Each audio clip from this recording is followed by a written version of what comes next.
बहुत पुराने समय की बात है। एक गांव में एक कुशल लोहार रहता था।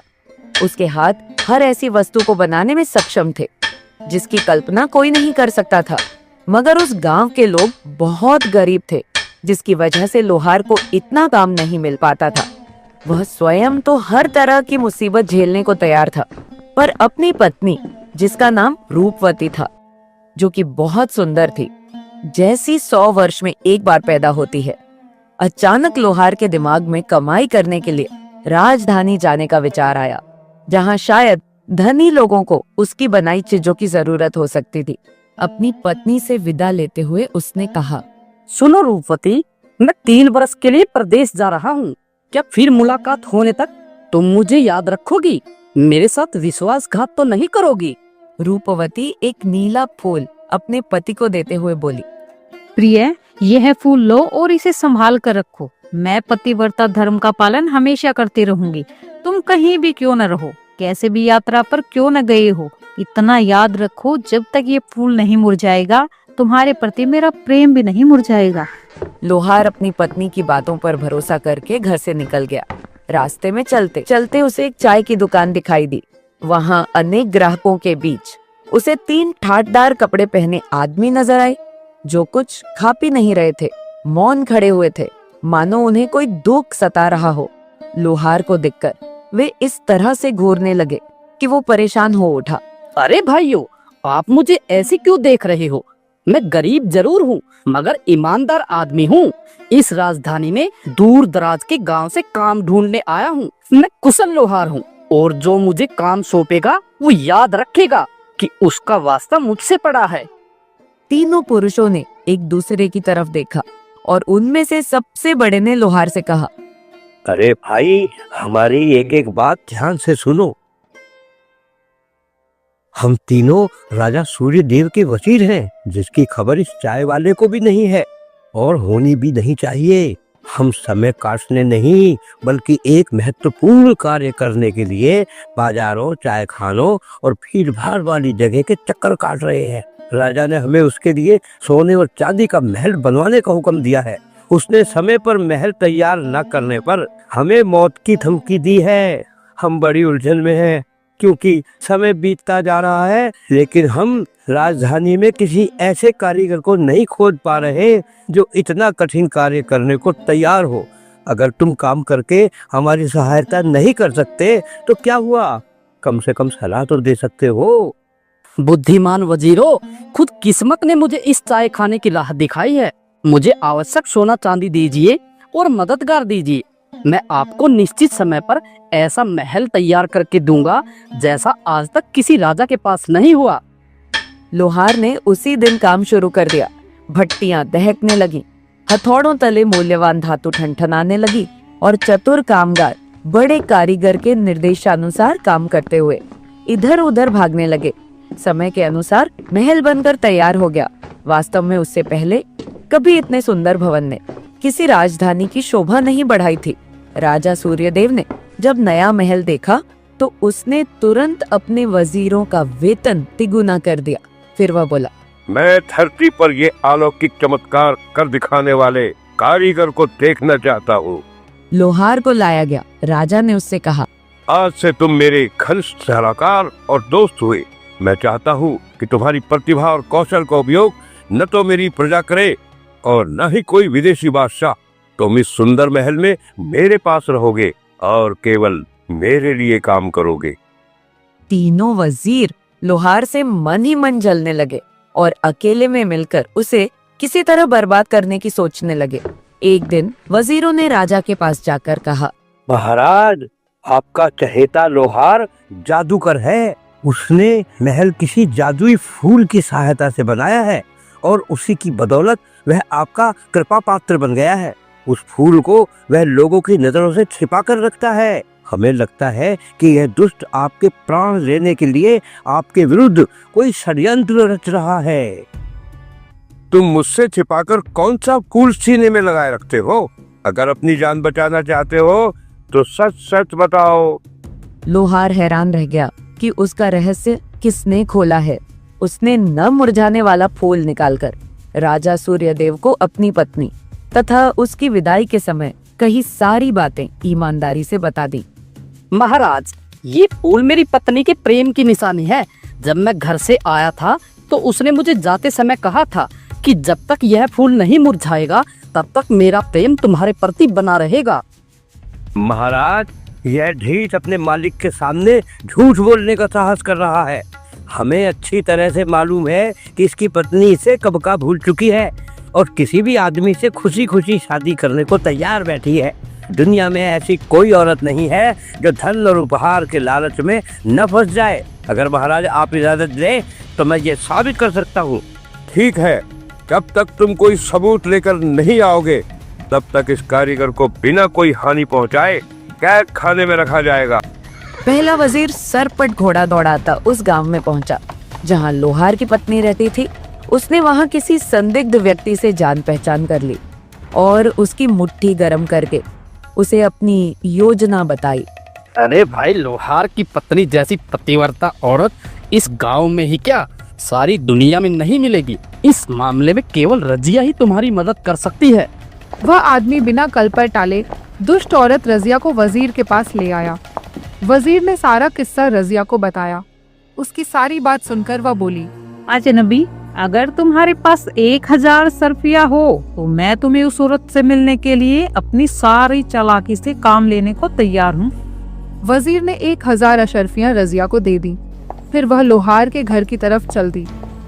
रजिया कुछ अशरफियां लोहार की पत्नी को देते हुए बोली, बेटी, तुम्हारा पति परदेश की खाक छानता फिर रहा है और शायद तुम्हें भूल भी चुका होगा। ये रकम तुम्हारे छोटे मोटे खर्चों के लिए एक ऐसे भले आदमी ने तुम्हें भिजवाई है जो तुम्हें बहुत प्यार करता है। वह नामी और धनी है और अगर तुम उसे जरा प्रेम से पेश आओ तो वह तुम्हें सोने में पीली कर देगा और सुखी बना देगा। मोसे, उस आदमी को मेरे पास ले आओ। मैं अपना दरवाजा खुला रखूंगी। उसे रास्ता दिखाकर खुद घर चले जाना। मैं उसका वैसे ही स्वागत करूंगी जिसके वह योग्य होगा। रजिया वजीर के पास जाकर बोली, लोहार की बीबी ने रकम रख ली और वह हर बात के लिए तैयार है। आज की शाम तुम उसके साथ बिताओगे। वजीर अपनी सफलता पर बहुत खुश हुआ। जब अंधेरा हुआ तो वजीर लोहार के घर पहुंचा। रूपवती ने मुस्कान और हंसी मजाक के साथ अतिथि का स्वागत किया। उसे चूल्हे के आगे बिठाया और उसके सामने खाना परोस दिया। किंतु वजीर ने पुलकित होकर खाने की तरफ हाथ बढ़ाया ही था कि जोर से दरवाजे खटखटाने की आवाज आई। वजीर ने घबरा कर पूछा, यह क्या हुआ? लोहार की पत्नी को खटखटाहट का कारण भली भांति मालूम था। उसने दिन में ही दरवाजे पर पति का हथौड़ा लटका दिया था और उस समय रात की हवा उसे हिलाकर लकड़ी से टकरा रही थी। किंतु स्त्री ने खुद भी बुरी तरह डरने का दिखावा किया और जल्दी से बोली, आदरणीय अतिथि, यह जरूर मेरा भाई दरवाजा खटखटा रहा होगा। वह ज्यादा देर नहीं रुकेगा। तुम कृपया करके 1 मिनट के लिए पास वाले कमरे में छिप जाओ। वजीर ने दहली लांघी ही थी कि स्त्री ने उसे पीछे से धक्का दे दिया और वह सिर के बल अंधेरे गड्ढे में गिर गया। उसी समय शाही महल बंद लोहार ने नीले फूल को निकाल कर देखा। फूल ताजा और खुशबूदार था, वैसा ही जैसा कि रूपवती ने बिछड़ने के दिन दिया था।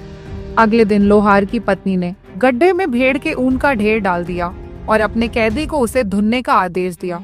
याद रखो, काम ढंग से नहीं किया तो दोपहर में जई की रोटी नहीं मिलेगी। वजीर को गए कई दिन बीत गए, जबकि राजा उसका इंतजार करता करता ऊब गया।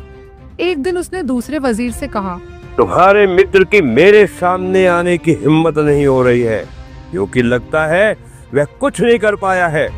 अगर तुम लोगों ने कारीगर की झूठी शिकायत की तो तुम्हारी खैर नहीं। महाराज, हमने आपको बिल्कुल सच बात बताई है। अगर आप हुक्म दे तो मैं इसे साबित कर सकता हूँ। ठीक है, लेकिन जल्दी लौटना। कुछ समय बीतने पर दूसरे वजीर के साथ भी वैसा ही हुआ जैसा कि पहले वजीर के साथ हुआ था। व्यर्थ धन खर्च करके वह भी गड्ढे में पहुंच गया। गड्ढे में उसकी दृष्टि भेड़ का ऊन धुन रहे आदमी पर पड़ी। तुम कौन हो? तब वे एक दूसरे को पहचान गए और एक दूसरे को दोषी ठहराते हुए आपस में झगड़ने लगे। लोहार ने नीला फूल निकालकर देखा, वह ताजा और सुगंधित था। राजा सूर्यदेव ने इस बीच दूसरे वजीर के लौटने की प्रतीक्षा किए बिना तीसरे वजीर को लोहार की पत्नी के पास जाने को कहा। अगर तुम 3 सप्ताह में मेरे सामने हाजिर नहीं हुए तो तुम और वे दोनों नीच फांसी के फंदे से बच नहीं सकोगे। तीसरा वजीर राजा का आदेश पाकर सफर पर निकल पड़ा और शीघ्र ही वह भी बिना कोई सफलता हासिल किए गड्ढे में अपने मित्रों से जा मिला। तीनों एक दूसरे को दोषी ठहराने लगे। उधर एक दिन राजा ने लोहार को अपने सामने पेश करने का हुक्म दिया। मेरे तीनों वजीरों को तुम्हारी पत्नी के पास गए हुए काफी अरसा बीत गया, पर अभी तक वे लौट कर नहीं आए हैं। मुझे संदेह है कि तुम्हारी पत्नी ने उन्हें अपने जादू से मार डाला है। अगर ऐसा है तो मैं तुम्हारा और तुम्हारी पत्नी का भी सिर कटवा दूंगा। लेकिन अगर वजीरों ने तुम पर झूठा लांछन लगाया है तो उन्हें इससे भी कड़ी सजा मिलेगी। मैं खुद तुम्हारे घर जा रहा हूँ और हाँ, तुम्हें भी मेरे साथ चलना होगा। कुछ समय बाद राजा सूर्यदेव अपने सैनिकों के साथ लोहार के गांव की तरह चल दिए और लोहार राजा को अपने घर में ले आया। राजा ने रूपवती से पूछा, ऐ स्त्री, क्या तुम्हारे पति की गैरहाजिरी में तुम्हारे पास मेरे 3 वजीर आए थे? आपकी उम्र दराज हो गई महाराज। वजीरों की जगह तो अपने राजा के दरबार में होती है। वे गरीब और अकेली स्त्री के घर में क्यों आएंगे? राजा चुप हो गया और अपनी व्याकुलता छिपाने के लिए कालीन को ध्यान से देखने लगा। तुम्हारे पास यह इतना बढ़िया कालीन कहाँ से आया? जहाँ पनाह यह कालीन मेरी नौकरानियों ने बुना है। नौकरानियों ने? लेकिन तुम्हारा पति तो मुझसे कहता था कि वह तुम्हें बहुत गरीबी हालत में छोड़ गया है। नौकरानियां रखने के लिए तुम्हारे पास पैसा कहाँ से आया? महाराज, मेरी नौकरानियां तनख्वाह नहीं मांगती। वो दिन में जई की एक रोटी के बदले मेरे सारे काम करती है। इतना बोलकर रूपवती अंदर गई और तीनों वजीरों से फुसफुसाकर बोली, मुसीबत आ गई। मेरा पति लौट आया। अगर उसने आपको मेरे घर में देखा तो आपका काम तमाम हो जाएगा। मैं आपकी मृत्यु नहीं चाहती, इसलिए यह उस्तरा लीजिए और जल्दी से अपनी दाढ़ी मुंह से साफ कर लीजिए। ये लीजिए मेरे पुराने कपड़े, बिना देर लगाए इन्हें पहन लीजिए। फिर मैं आपको अपनी सहेलियां बताकर घर से बाहर कर दूंगी। वजीरों ने बिना चूकिए औरत की बात मान ली और कपड़े पहनकर बाहर आ गए। राजा सूर्यदेव हैरानी से उन्हें कई देर तक देखता रहा और अंत में बोला, कितनी अजीब नौकरानियां हैं। कदकाठी से तो नहीं लगती कि ये औरतें हैं। मुझे इनके चेहरे जाने पहचाने लगते हैं। महाराज, यही है वो जिन्होंने आपसे मेरी झूठी शिकायत की और मेरी पतिव्रता पत्नी पर लांछन लगाया। महाराज महाराज, हमें माफ कर दीजिए, हमसे बहुत बड़ी भूल हुई है। राजा सूर्यदेव आरंभ में उनकी बात गुस्से में सुनता रहा, पर जब वे लोहार के घर में हुई अपनी दुर्गति के बारे में बताने लगे तो राजा सूर्यदेव के हंसते हंसते आंसू आ गए। अरसे से मैं इतना दिल खोलकर कभी नहीं हंसा।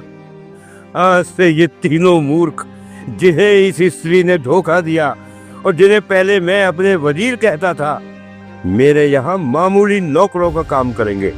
इनसे मैं पूरे महल की साफ सफाई करवाऊंगा और तुम मेरे कुशल कारीगर रहोगे। अपनी पतिव्रता बीवी को लेकर एक सम्मानित अतिथि के रूप में मेरे साथ राजधानी चलोगे। मैं तुम्हारी सेवा और योग्यता के अनुसार तुम्हें बहुत से पुरस्कार दूंगा। बहुत समय पहले की बात है। एक नगर में तारावती नाम की एक विधवा औरत रहती थी। कुछ साल पहले ही उसके पति का देहांत हो गया था। वह अपने 7 साल के बेटे के साथ रहती थी। उसका लड़का बहुत ही समझदार और होशियार था, जिसका नाम था रमन।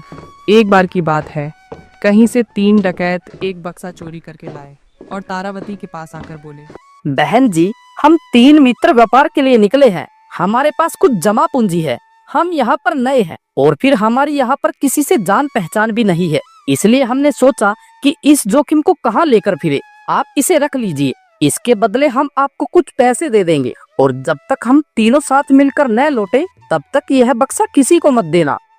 तारावती ने सोचा, एक ही तो बक्सा रखना है, इसके बदले मुझे पैसे भी मिल रहे हैं।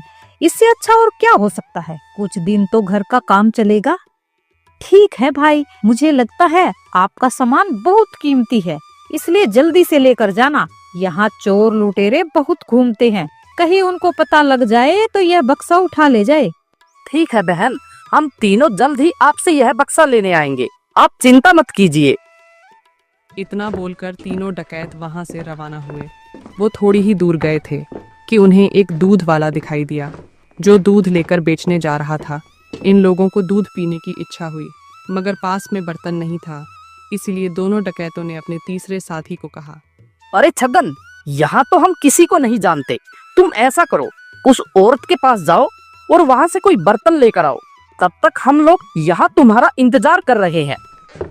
तीसरा डकैत बर्तन लेने के लिए तारावती की घर की ओर चल पड़ा, लेकिन वह बहुत बड़ा लालची और चालाक आदमी था। रास्ते में उसकी नीयत बिगड़ गई। वो तारावती के पास आकर बोला, बहन जी, हम लोगों का विचार बदल गया है। अब हम यहाँ नहीं रुकेंगे, हम आज ही दूसरे नगर में चले जाएंगे। इसलिए आप हमारा बक्सा लौटा दीजिए। मेरे दोनों मित्र वहाँ सामने खड़े मेरा इंतजार कर रहे हैं। उन्होंने मुझे बक्सा लेने के लिए भेजा है। लेकिन आपके एक साथी ने तो कहा था कि जब तक आप तीनों बक्सा लेने ना आओ तब तक नहीं देना। इसलिए जब तक आप तीनों मिलकर बक्सा लेने नहीं आओगे तब तक मैं बक्सा आपको नहीं दूंगी। अरे बहन जी, आपकी बात बिल्कुल ठीक है, लेकिन मैं आपकी तसल्ली के लिए अपने साथियों से यह बात पूछवा देता हूँ। आप जरा मेरे साथ बाहर चलिए। जब तारावती बाहर जाने लगी तो उसके लड़के रमन ने टोका, माँ, आप इस आदमी के साथ बाहर मत जाइए। मुझे इसकी नीयत में खोट लग रहा है, इसलिए यह अकेला आया है। बेटा, इतना कीमती सामान हमें क्यों रखना अपने पास? क्या पता कोई चोर लुटेरा इस बक्से को ले जाए और भुगतना हमें पड़े। इसलिए अच्छा यह रहेगा कि इस बक्से को दे दिया जाए। तारावती ने बाहर आकर उसके साथियों की तरफ देखा तो दोनों खड़े हैं। उसने बात पक्की करने के लिए उनको इशारे से पूछा, इसको दे दूं? अरे लगता है वह औरत पूछ रही है कि इसको बर्तन दे दूं। दोनों ने दूर से ही कह दिया, हाँ हाँ हाँ, उसको दे दो। तारावती अंदर आई और वो बक्सा निकालकर तीसरे डकैत को दे दिया। वह तीसरा डकैत दूसरे रास्ते से वहां से रवाना हो गया। दोनों साथियों ने बहुत देर तक इंतजार किया। फिर एक बोला, उस्ताद, यह छगन अब तक क्यों नहीं आया? कहीं अकेला माल लेकर तो फरार नहीं हो गया? अरे मूर्ख, तू कैसी बातें करता है? मैंने उस औरत को कहा था कि जब तक हम तीनों मिलकर ना आए तब तक किसी को बक्सा मत देना। उस्ताद, एक बार चलकर देख तो लो, आखिर क्या बात है? छगन अभी तक क्यों नहीं आया? वह दोनों विचार करने के बाद तारावती के घर पहुंचे। बहन, हमारा एक साथी दूध के लिए बर्तन लेने आया था, वो कहाँ गया? अरे कौन सा दूध, कौन सा बर्तन? उसने तो कहा था आप दोनों वह बक्सा मंगवा रहे हैं और आप लोग वहाँ उसका इंतजार कर रही हैं। और फिर मैंने आपसे वह बक्सा देने के लिए पूछा था तो आप लोगों ने बोला भी तो था वह बक्सा उसको दे दो। इसलिए मैंने वह बक्सा तुम्हारे साथी को दे दिया। क्या वह अभी तक आपके पास नहीं पहुँचा? तुमने एक आदमी को बक्सा क्यों दे दिया, जबकि हमारी बात तो तीनों को साथ में देने की हुई थी? देखो भाई, जो बात थी वह मैंने आपको बता दी। ज्यादा से ज्यादा आप वह पैसे रख लीजिए जो जाते समय आप मुझे देकर गए थे। लेकिन उन दोनों डकैतों ने तारावती की कोई बात नहीं मानी और बात इतनी बढ़ गई कि राज दरबार तक जा पहुंची। दुहाई हो महाराज, दुहाई हो। मेरा नाम जग्गू है। हम दो आदमी इस परदेश में नए हैं।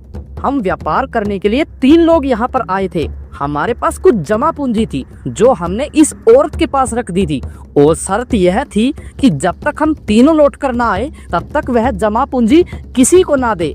लेकिन इस औरत ने हमारे सारे पैसे एक ही आदमी को दे दिए। अब आप इसका फैसला कीजिए महाराज। राजा ने तारावती से पूछा, क्यों?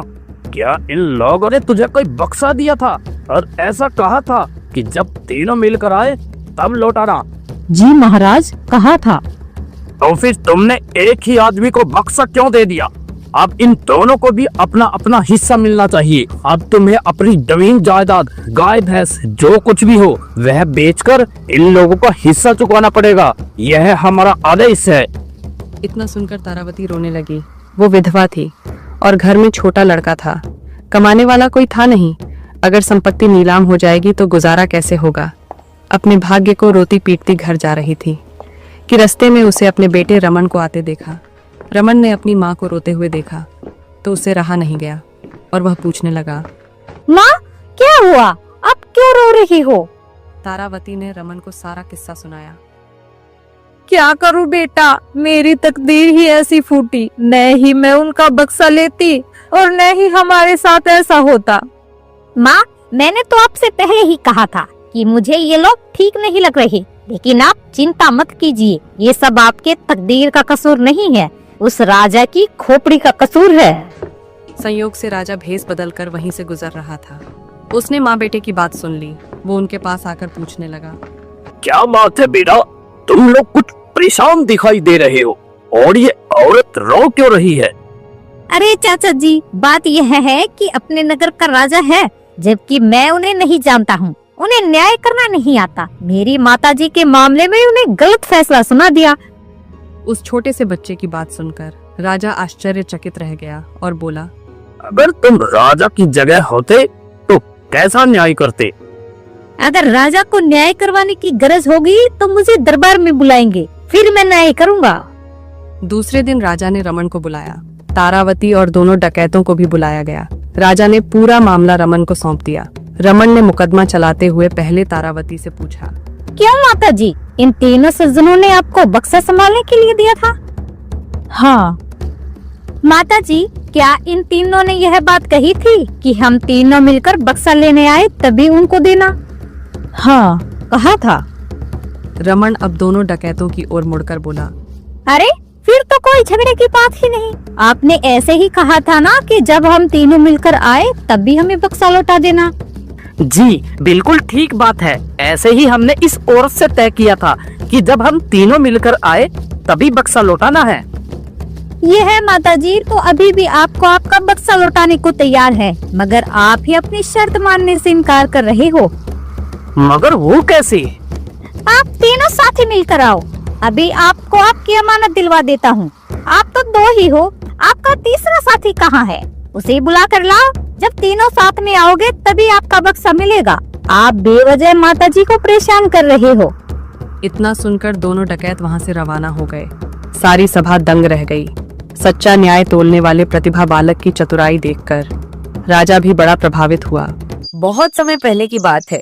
एक गांव में राजपाल नाम का एक आदमी रहता था, जिसके 3 बेटे थे। 2 बड़े बेटे उसकी पहली पत्नी से थे और छोटा बेटा, जिसका नाम दीवान था, वो उसकी दूसरी पत्नी से। दीवान बहुत ही समझदार और बुद्धिमान था, परंतु उसके भाई उसे बचपन से ही प्यार नहीं करते थे। पिता की मृत्यु के बाद बड़े भाइयों ने सारी जमा पूंजी आपस में बांट ली और छोटे भाई को केवल एक पुराना घर और 2 बकरी ही दी और कहा, गाय जब बर्फ के छेद में पानी पीती है तो बछड़ा बर्फ चाटता रहता है। दीवान ने न भाइयों से बहस की और न ही उनसे झगड़ा। उसने मन ही मन कहा, कोई बात नहीं, किसी न किसी तरह गुजारा कर लूंगा। धनी होने से ईमानदार होना अच्छा है।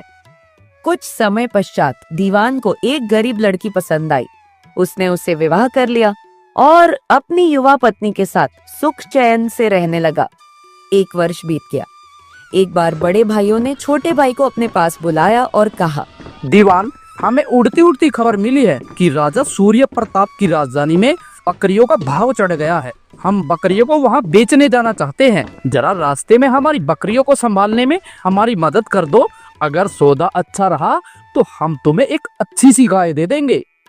इनाम के लिए धन्यवाद बड़े भाई, पर मैं तो बिना किसी इनाम के ही तुम्हारी मदद करने को तैयार हूँ। यह तो बहुत अच्छी बात है। पिताजी तुम्हारी नेक दिली के लिए तारीफ के पुल यूं ही थोड़े ही बांधते थे।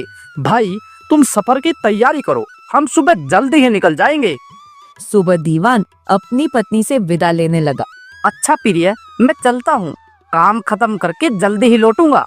प्रिय, तुम्हारी यात्रा सफल रही। जब लौट कर आओगे तो तुम्हारा बेटा यानी अपनी पहली संतान पालने में तुम्हारा इंतजार कर रहा होगा। दीवान को बकरियों के साथ काफी भटकना पड़ा, क्योंकि बड़े भाई उसे अपने साथ इसलिए तो ले गए थे जिससे कि उन्हें कम से कम काम करना पड़े। किंतु अपनी पत्नी की पहली संतान के बारे में कहे शब्द याद करके उसने न थकान की परवाह की और न ही दूरी की। तीनों भाई राजधानी में पहुंचे। उन्होंने बाजार के पास बकरियों के लिए एक बाड़ा किराए पर लिया और रात को वहीं डेरा जमाया। उन्होंने अपने काम निपटाए ही थे कि घोड़ों की टापें सुनाई दी और बाड़े के बाहर राजा सूर्य प्रताप के सिपाही आ गए और उनके मुखिया बोले, सौदागरों, अपनी बकरियों को यहीं छोड़ो, और हमारे साथ चलो। राजा सूर्य प्रताप ने तुम्हें अपने सामने हाजिर होने का हुक्म दिया है। बड़े भाई डर गए, पर छोटे ने उन्हें दिलासा दिलाई। हमने कोई बुरा काम नहीं किया है और राजा सूर्य प्रताप हमारा बुरा नहीं करेंगे। केवल उसके साथ आदर पूर्वक पेश होना है और उसके प्रश्नों का उत्तर सोच समझ कर देना है। सचमुच जब भाइयों को महल में लाया गया तो राजा उनसे बिना किसी प्रकार की सख्ती दिखाए बातचीत करने लगा। हर मौसम में अलग अलग फसल होती है और हर देश में अपने अपने रीति रिवाज होते हैं। हमारे यहाँ ऐसा दस्तूर है, जो कोई राजधानी में अपना माल बेचने आता है उसे राजा सूर्य प्रताप के सामने हाजिर होकर उसकी कही पहेली बुझानी होती है। पहेली बुझाने वाले को पुरस्कार के रूप में व्यापार करने की आज्ञा प्रदान की जाती है और जो नहीं बुझा पाता उसे हम अपने राज्य से निकाल देते हैं। अपनी परीक्षा के लिए तैयार हो जाओ। ये 3 पहेलियां सुनो और उन्हें बुझाओ। पहली पहेली है, घोड़े से ऊंची और कुत्ते से छोटी यह क्या चीज है? दूसरी, जिंदा से मरा पैदा होता है, मरे से जिंदा यह क्या होता है? तीसरी है, घोंसला 1 उकाब 40 ये क्या चीज होती है? जब तक बड़े भाई माथे पर बल डाले आंखें झपकाते रहे, छोटा भाई आगे निकला और बोला, महाराज आपकी आज्ञा हो तो बोलूं। मैं तीनों पहेलियां बुझा चुका हूँ। राजा सूर्य प्रताप ने आश्चर्य व्यक्त किया। असंभव। दीवान बोला, घोड़े से ऊंची और कुत्ते से छोटी काठी होती है। महाराज ठीक कहा ना, जिंदा से मरा पैदा होता है, यह अंडा होता है, और मरे से जिंदा यानी कि चिड़िया का बच्चा। घोंसला 1 उकाब 40 यानी कि तीर और तरकस। ठीक कहा ना महाराज? राजा सूर्य प्रताप ने सराहना की दृष्टि से बाकी नौजवान की ओर देखा।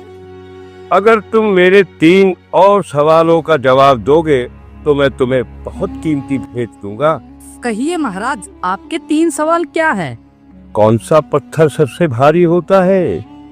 वह जो हमारे सिर पर गिरे। ठीक। तलवार से तेज कौन सी चीज होती है? जबान तलवार से तेज होती है। ठीक कहा। ऐसी कौन सी बात है जिसे दुनिया में कोई नहीं जानता? कोई भी विद्वान से विद्वान मनुष्य यह नहीं जानता कि अगले क्षण उसके साथ क्या होने वाला है। तुम्हारी बुद्धि काफी तेज है नौजवान। मैं जानना चाहता हूँ कि तुम कहाँ के हो और तुम्हारा नाम क्या है।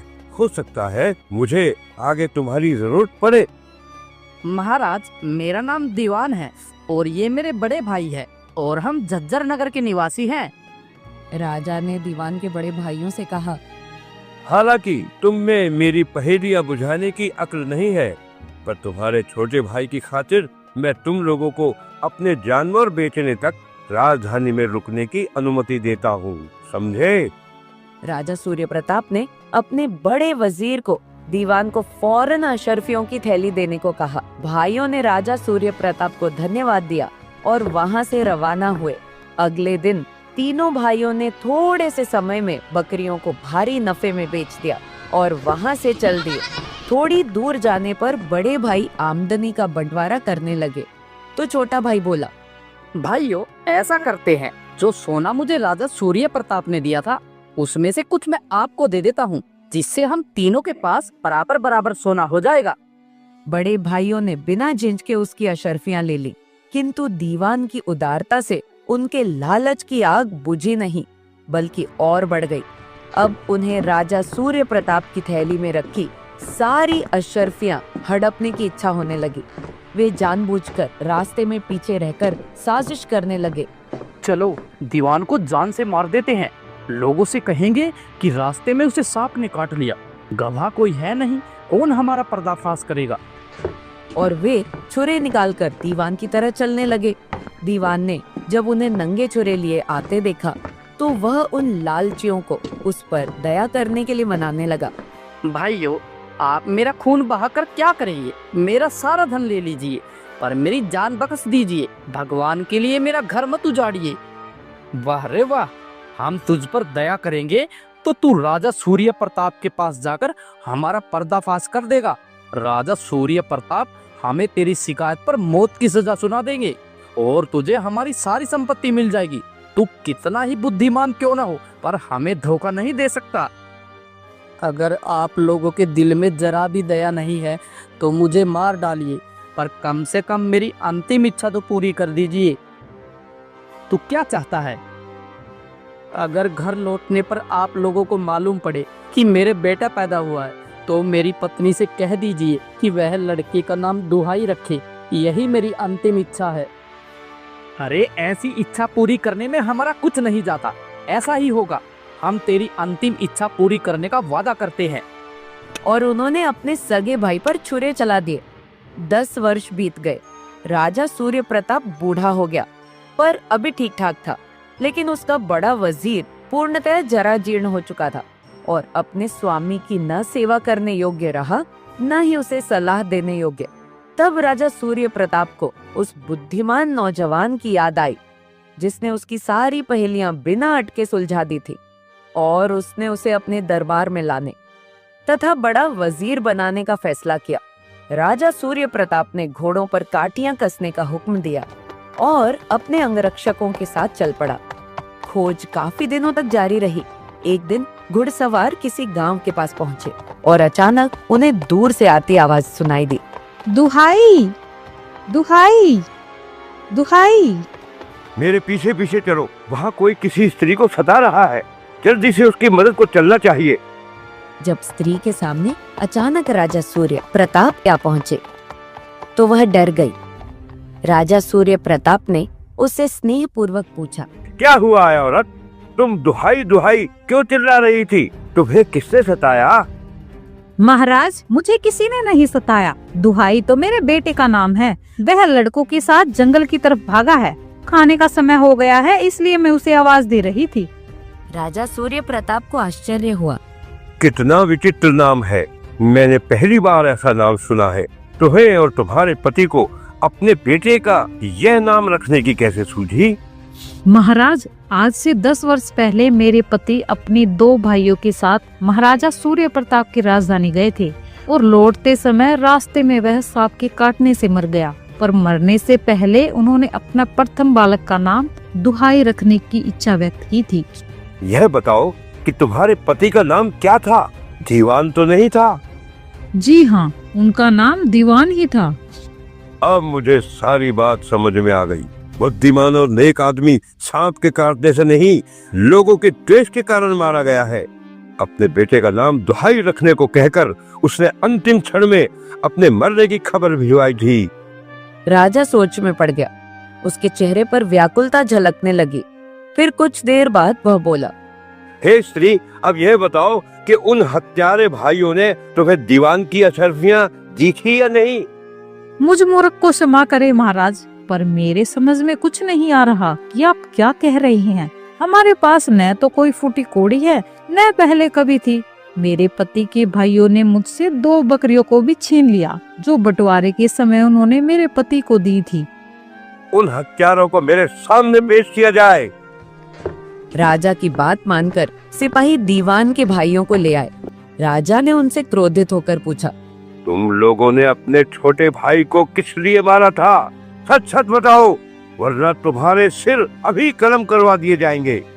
दोनों भाई समझ गए कि झूठ बोलने में कोई फायदा नहीं है, इसलिए उन्होंने सारी बात सच सच बता दी। महाराज, हमें माफ कर दीजिए।